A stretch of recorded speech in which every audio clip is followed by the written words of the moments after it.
ओम सदाशिवसमारंभां शंकराचार्यमध्यमाम् अस्मदाचार्यपर्यन्तां वन्दे गुरुपरम्परां। गुरुर्ब्रह्मा गुरुर्विष्णु गुरुर्देवो महेश्वरः गुरुसाक्षात् परं ब्रह्म तस्मै श्रीगुरवे नमः। ओम सहना भवतु सहनौ भुनक्तु सह वीर्यं करवावहै तेजस्विनावधीतमस्तु मा विद्विषावहै। ओम शांति शांति शांति।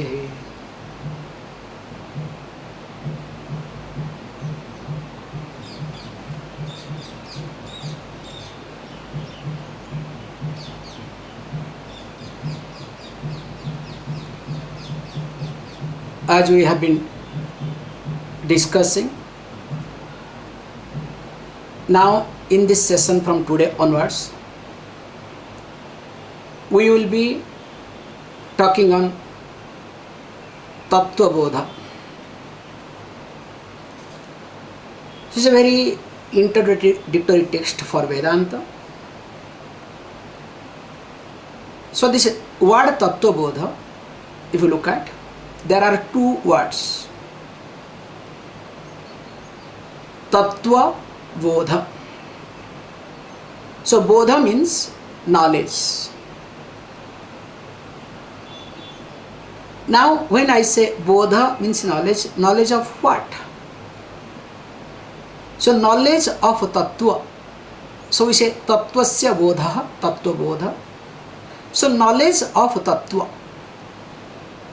Then the question may arise, what do you mean by the word Tattva? If we look at English meaning directly, Tattva means reality or the true nature. So you can say Tattva Bodha means knowledge of reality or knowledge of true nature. Now question may arise, what do you mean by this true nature and reality?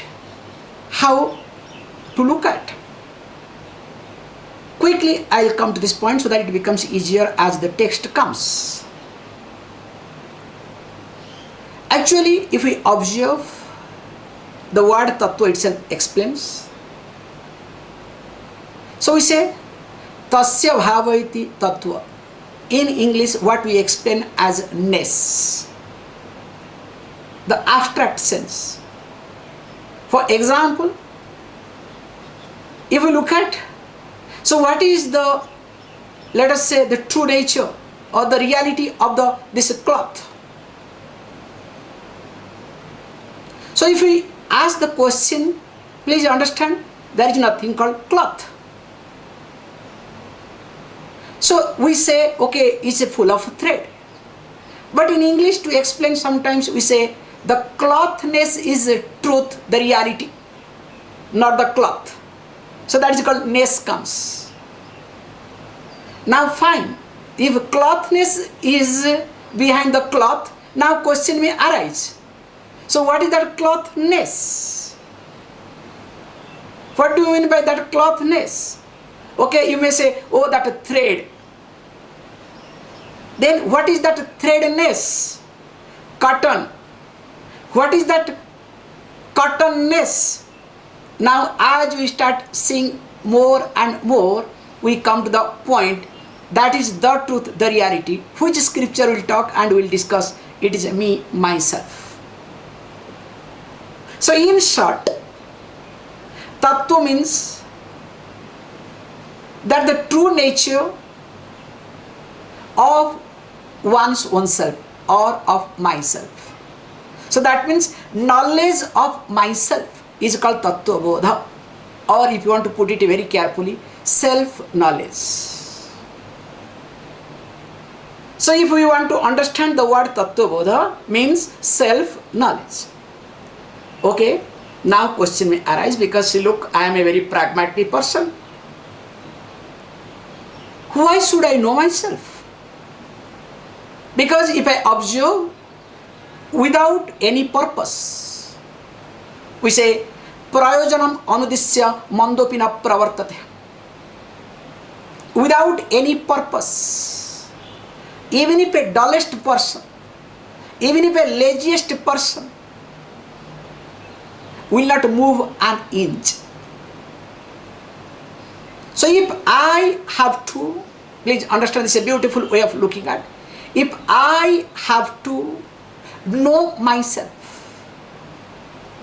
so then what is the purpose of me knowing about me? I know about myself. Of course I am so and so. I am a man or woman. I have this, I have that. I have many explanations about me, myself. So when I know myself, then why should I know myself? That is the basic question comes.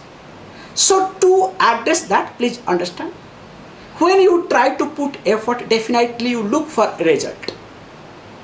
That is how we all work in our life. So here, knowing one's own self gives five-fold benefits. So the first benefit is called Jigyasa Nibruti, resolving the natural quest, the curiosity. We'll be seeing in details. Second one will be Ananda Prapti. Sometimes we say Vidyananda Prapti. So gaining happiness which is derived from knowledge.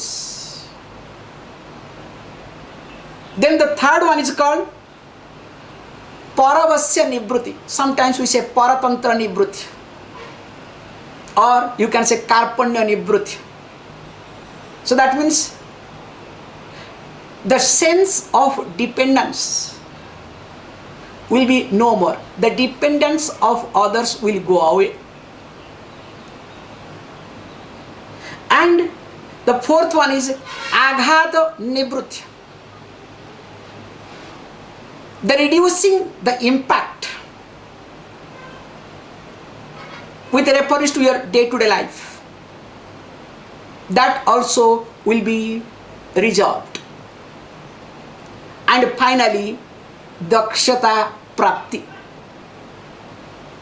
the efficiency, you will gain efficiency. So these are the five things, or you can say five-fold benefit one will arrive at by knowing one's own self. Now let us look at in details how and why it happens. If we observe our life, we all are curious, because human being, especially being endowed with this discriminative faculty, cannot stand ignorance. You can tolerate anything and everything. Remember, this is the most important aspect in your life. You can tolerate anything and everything, definitely not the ignorance. It's like, as I am talking to you, now while talking to you, suppose I start looking at this side for a few minutes. Now what happens in your mind? Mind will start thinking, why Swamiji is looking other side? What is happening? Unless and until that curiosity, that the ignorance related to what is happening over here, unless and until that is being resolved, you cannot keep quiet. That's why from our childhood, we have been questioning and questioning. A child, always in any language you look at, will ask, what is this, what is that? Sometimes mother gets tired of the child. Sometimes mother knows how to handle than father. That's another story altogether. So in short, that we all are curious. So when we say we all are curious with reference to many things. Because I cannot stand ignorance. I don't want to remain ignorant all the time. So when I want to know, that this is the curiosity comes. So when I want to know everything, and that too whatever is possible. And if you look at, put all the curiosity together, we divide all the curiosity into 3 categories. So we say, first thing is what? I would like to know about others. Starts with, okay? About this world. What is happening? And especially mind being extrovert, the sense organs are being outside, always wants to know what is happening in the world. So curiosity with reference to Jagat, this universe, this outside world. And of course, I am also equally interested, who has created this universe? Let me know that also. So that means the curiosity with reference to the creator. So first is Jagat, the creation. Second type of curiosity with reference to the creator who has created this universe. And lastly comes, where do I stand? What is my standpoint? Means, who is me? So that means all the curiosity put together, whatever curiosity you have from your childhood till now, or you are going to entertain, put everything together, comes under these 3 categories. So I want to know about this universe, this world. I want to know about the creator. And I want to know about myself. And of course, one more step we put it, the relationship among all these 3. Because if I know only all these 3 separately, but I do not know the relationship among these 3, definitely again I am confused, things will continue as it is supposed to be. So interestingly, here we need to look at that this self-knowledge resolves this basic curiosity of our life. That curiosity about me, myself, about this creation, and about this creator. Because once this curiosity is being resolved, the mind will not be restless. Remember this. Because as long as you are curious, that long you are restless. That's why a child is always restless. Have you not observed? If you have kept something inside in your room and child does not know, absolutely no problem. But if you tell, look, I have brought something, I will share with you tomorrow, what will happen to the child? Will child sleep in the night? Impossible. In fact, will try its best to get up, try to search it not, will do everything just to know what is that.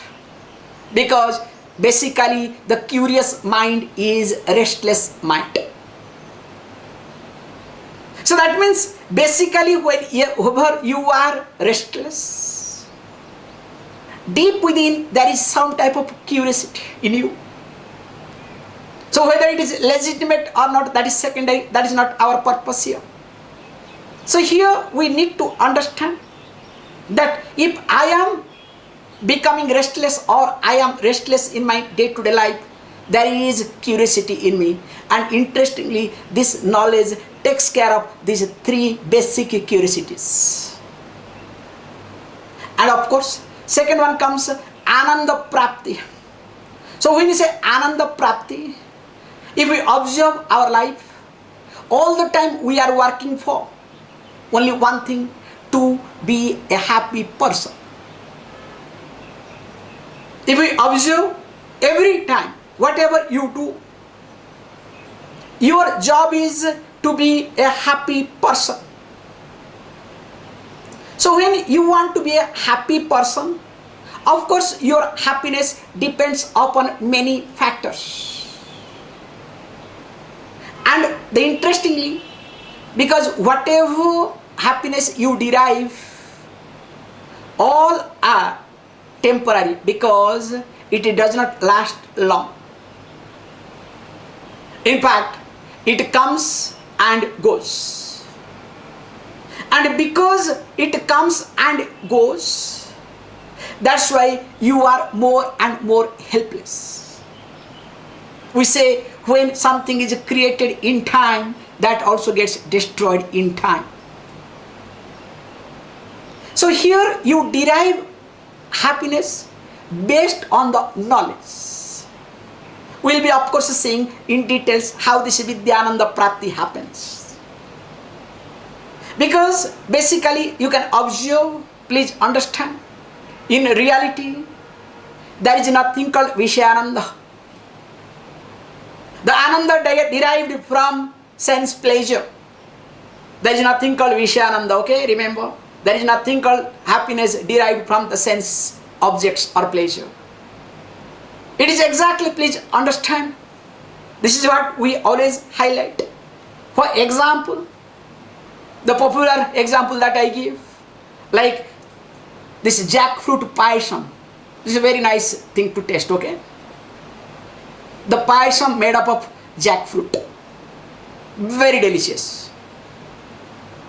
Now when I am talking this jackfruit payasam, let us say you have gone to South India, because this is generally available in South India. Let us say you are in South India. Now somebody serves this jackfruit payasam. And of course you are enjoying. Wow, so nice, so good. Now your jackfruit payasam is almost over. Almost over, okay? Then casually you asked your host, look, I have heard that in South India you people make this jackfruit payasam. So how is it? Now the host says, sir or madam or whatever you are eating, means you have completed now, that was this jackfruit payasam. Now what happens to you? Oh, you will say or not? That when you say, oh, what that oh, do you gain happiness or not? So this is called Vidyananda. So that means really, in reality, all Ananda is derived from the knowledge. Let us not look into this now, this is not time. So here trying to say is that if you are depending upon happiness which is derived from sense object, it is called dependable happiness. So being dependable, dependence oriented happiness, it will fluctuate, and definitely always you will have sense of dependence, which is called the third benefit, paravasya nibruti. Sometimes you say paratantra or karpanya nibuti. Remember, when you are interested in happiness which is derived from outside, so whatever the happiness you are interested, you will start depending upon that. Definitely there is some type of sense of dependence. And wherever there is dependence, remember, there you are insecure. The insecurity comes when there is dependence. A dependent person, first of all, cannot be happy nor can be secure in life. We say, that's why we say, sarvam dukham what? Paratantram. Paravasam sarvam dukham iti. Whereas Atma vasam sukham iti. This is called, in short, sukham dukham. So whatever depends upon others, if something is dependent upon others, definitely that gives you unhappiness, miserable situation. Because if something is in others' control, definitely you cannot be happy person. Whereas whatever is in your control, you can be happy. So here in life, all the time you depend upon others. So when you start depending upon others, because your happiness is derived from others, it is exactly like the example that we give very nicely and carefully. The example of what? The dog eating the dry bone. Please remember this example. So when a dog, especially those days like street dogs, present day street dog, okay, dogs are supposed to be the street, okay, that's another thing to talk, because dog not inside the home, okay, pet. Dog and cat, all these things should not be inside the home, because really it drains your energy, it brings down your thinking very differently. These two are not supposed to be in the home at all. However, that's not point. Point is, here when dog were moving, and of course there will be some dry bones lying down outside. Nowadays you have to buy the bone, okay? That's the difference. However, this dog, let us say two dogs or few dogs, they are started biting this dry bone. So when they keep biting, one is talking to another, hey look, my bone is juicy. You can see lots are coming out. How juicy is it? Then the other fellow says, no, mine is much more juicy. Now each one of them are fighting with each other. Hey look, it's mine is more juicy. The other one says, no, mine juicy. Now please understand. The third dog, who happens to be a wise person, what will say? Hey, you both of you are stupid. Neither your bone is juicy nor his. In fact, the juice, the blood comes from your mouth, because the way you are biting, from your mouth there are scratches and blood comes out, and you attribute this blood to the bone. In reality, the blood comes from within. So how this dog comes to the conclusion? Sometimes in life we behave like dogs. I'm sorry to use this bad word. This is what our life is. We always derive the happiness from outside. And we attribute that, look, this happiness comes from outside. In fact, always it is from me within. If I am not happy, if I am not comfortable, please understand, if every situation is there in front of me, still I cannot be a happy person either. That's why it says beautifully that paravasa nibruti. When knowledge is there, when you understand this, you will not depend upon anybody for your happiness.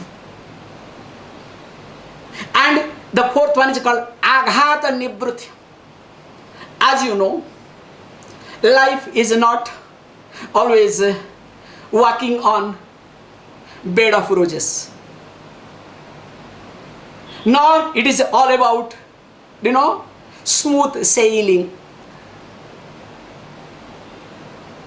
There are turbulences, there are difficulties, and especially when turbulences comes, it leaves behind one type of impression. Remember this. And if you look at yourself, you are nothing but the embodiment of those impressions, what you call the psychological being. Somebody said beautifully that who you are, please understand, who you are is so loud that I cannot hear what you speak. Who you are is so loud that I cannot hear what you speak. Sometimes observe yourself. You talk one thing, deep within you are different. And you think it is not visible to others. Please understand, you are so loud, before you could open your mouth, people know who you are. It's like to know how you walk, that is what I always highlight. How you walk, how you talk, how you move, everything is nothing but your psychological impressions. The impressions that has really created impact in you. And of course, most of them are unresolved impressions. Because traditionally we say this, when this kaushayam is there, We do take care differently, but psychologically here I am trying to highlight this is little differently, that when we have those impressions, and of course based on the impressions I look at my life. Just observe this point. Is a very difficult thing to happen in life. Me is nothing but basically a psychological being. That's why all my frustrations, all my emotions, all my insecurities comes to the forefront. Just observe how this bhokta becomes a karta. So bhokta means one enjoyer or experiencer. Let us say all of you are listening to me. This is one type of experience. Through the ears, through the eyes, you are able to see me through the eyes and able to hear through the ears. Now when you start experiencing as an experiencer, now in between there are two things. In fact, there are many things I would rather say. Just observe this point. What happens and how it happens. So when you look at yourself as an experiencer, you start listening to me. In between what happens? There is a filtration. You as whatever. So in between what happens? Your raga, likes, dvesha, dislikes, your anger, your frustration. Suppose like now I am doing it. Now you were angry with a person who does like this. Now your anger comes. So now your raga, dvesha, krodha, kama, lobha, moha, all these emotions put together filters it. Now when your experiences, please understand, the experiencer without knowledge, unknowingly, allows the experiences to pass through all these emotions. Then after that what happens? You become a doer. So doer means what? You want to take a note, or you want to listen to me, or you want to sleep, or you want to, like, some of you like has put up the camera so that you can relax, you can do whatever you want. Let Swamiji talk as much as possible. We can enjoy our life. So that means the doer, to do something, the experiencer and doer, there is a big gap, and that gap is your emotions. You understand what I am trying to highlight here is? And these emotions is nothing called aghat. So it has hurt you. There are a lot of scars in your mind.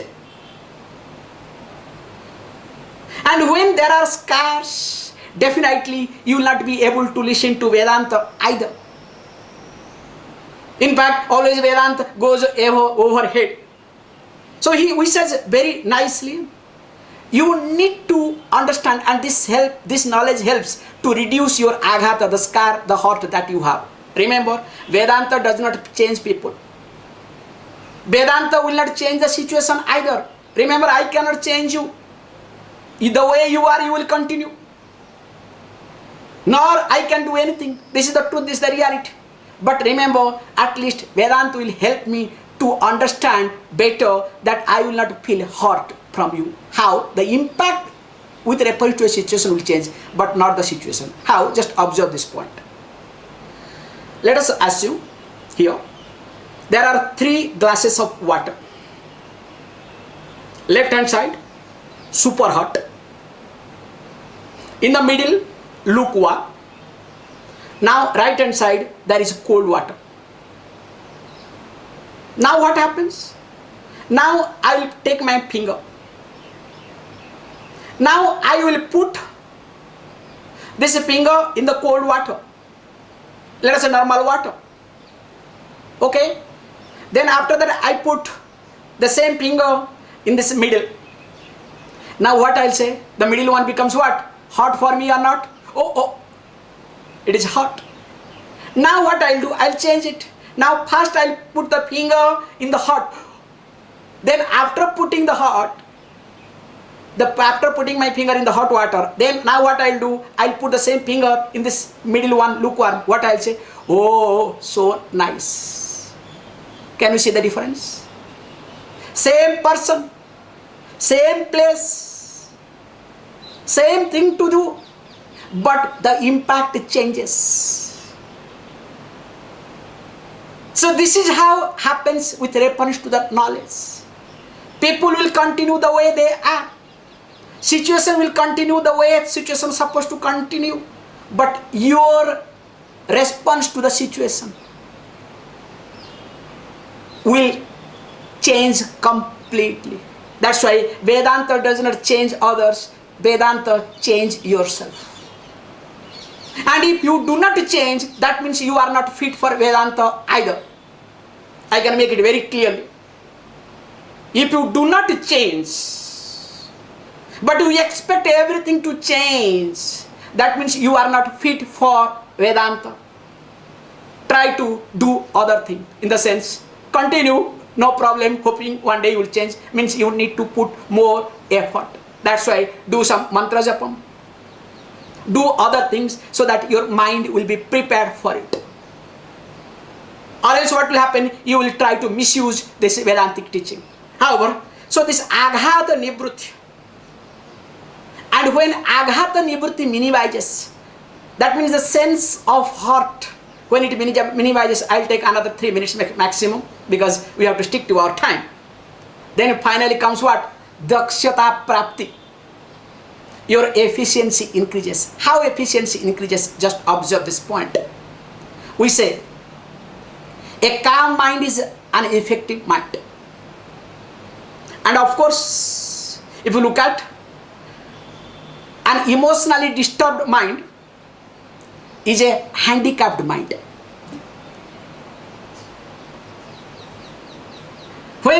If you observe a handicapped person will not be moved properly, so that when you are emotionally disturbed, you cannot decide anything in your life either. So we say, that's why this IQ was taken over by EQ. And remember, your emotional disturbance is nothing called a virus. What we call virus, what is that virus? If you look at, virus is nothing, as you know, that vital information resources, VIRUS, under siege. So in the computer, whatever virus is there, vital information resources under siege. Now when you are emotionally disturbed, you know many things. Now all your information is under siege or not? All the resources is under siege or not? You cannot think. You cannot remember. In fact, you think the way you are emotionally disturbed.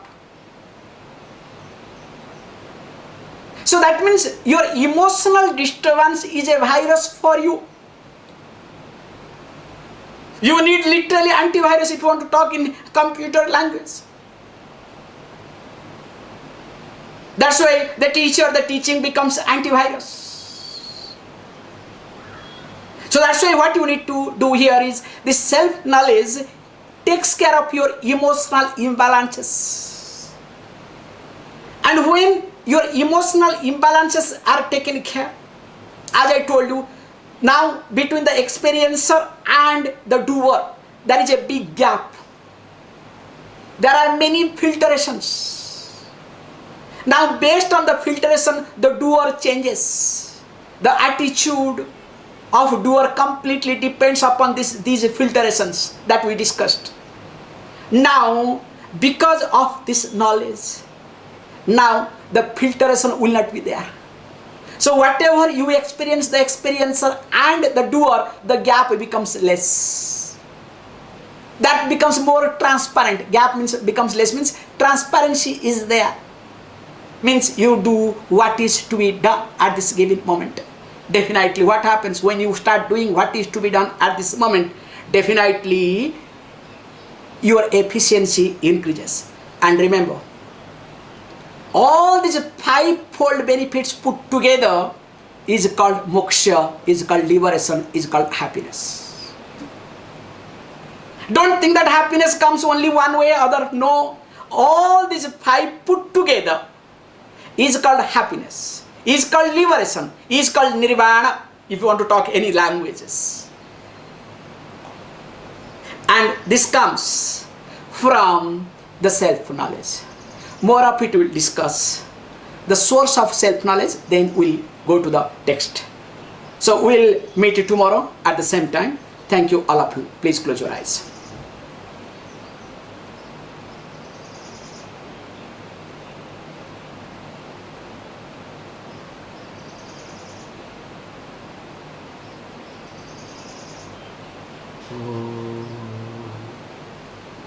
Om Purnamada Purnamidam Purnaha Purnamidachyate Purnasya Purnamadaya Purnameva Shishyate. Om Shanti Shanti Shanti.